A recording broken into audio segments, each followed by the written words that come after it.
d'information du conseil municipal, là ça va être une chose en complet. Déchets, donc nous avons déchets et collecte des ordures ménagères de la communauté et le rapport annuel du sport. Allons-y. Je ne sais pas si ça va être un show, mais en tous les cas, la première partie, on va parler d'OM, de PAV, de PAP, de TOM, de biflux, de triflux, enfin bon, tout ça pour vous dire que la présentation qui est devenue traditionnelle maintenant du rapport annuel du service des déchets, c'est pas simple du tout parce que ça fait appel effectivement à des modes de collecte qui sont très différents d'une commune à l'autre.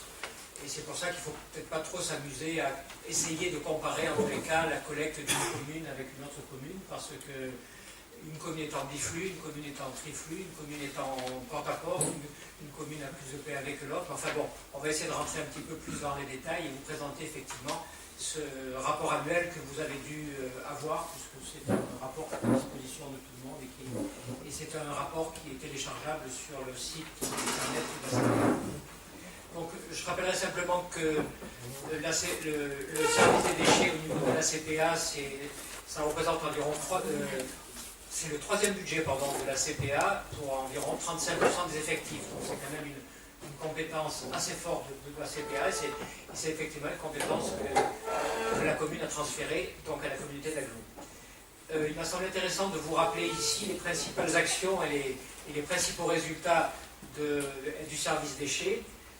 En termes de principales missions, une des missions importantes, bien sûr, c'est la prévention des déchets. Vous avez ici, effectivement, les différentes actions qui ont été faites. Alors ça, c'est sur le territoire communautaire, avec la distribution, bien sûr, de composteurs individuels, et puis un certain nombre d'animations et de sensibilisation au niveau de tous les publics.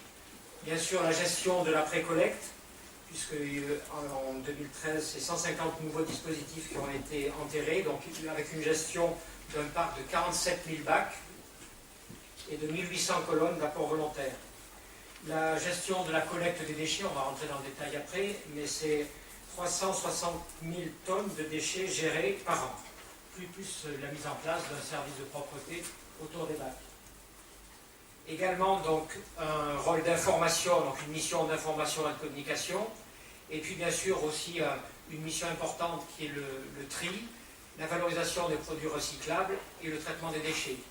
Une information par rapport à la promulgation d'un arrêté préfectoral qui autorise l'exploitation du site de l'Arbois jusqu'en 2023. Donc, notre site de l'Arbois, c'est notre site de rejet entre guillemets des déchets ultimes non dangereux. Et je vous rappellerai aussi que depuis quelques années, avec ce site, on produit environ 13 gigawattheures d'électricité en biogaz, et qui fait donc une rentrée financière de l'ordre de 1 million d'euros à peu près au niveau de la CPA. Également, bien sûr, aussi organisation de filières de récupération pour tout ce qui est déchets d'ameublement, lancement de l'appel à projet textile, on va peut-être en parler après, et puis poursuite de l'expérimentation des consignes de tri plastique. Et enfin, respect, donc toujours dans l'émission, respect des conditions de sécurité, avec une baisse de 36% des accidents au niveau des déchetteries, notamment certaines déchetteries ont été équipées de banques de déchargement, de vidéosurveillance, etc. Un tableau pour vous montrer donc l'évolution depuis 2003 de la production au niveau donc de la CPA de tout ce qui est donc déchets ménagers et assimilés, c'est ce qu'on appelle les DMA. Donc là, au niveau des DMA, on est à 260 000 tonnes en 2013, et vous avez la répartition en orange pour la collecte traditionnelle, en rouge central pour ce qui est donc la collecte sélective, donc en porte-à-porte, PAP, donc porte-à-porte, et PAV, donc point d'apport volontaire, et en jaune, en vert, la production au niveau de la déchetterie. Mais je pense que le mieux, c'est plutôt que de parler de tonnage, c'est bien d'avoir des ratios, on va parler de ratios un peu ce soir, notamment les ratios en kilos par habitant et par an. Donc là, c'est le même tableau que tout à l'heure, avec la population évolutive, bien sûr, depuis 2013.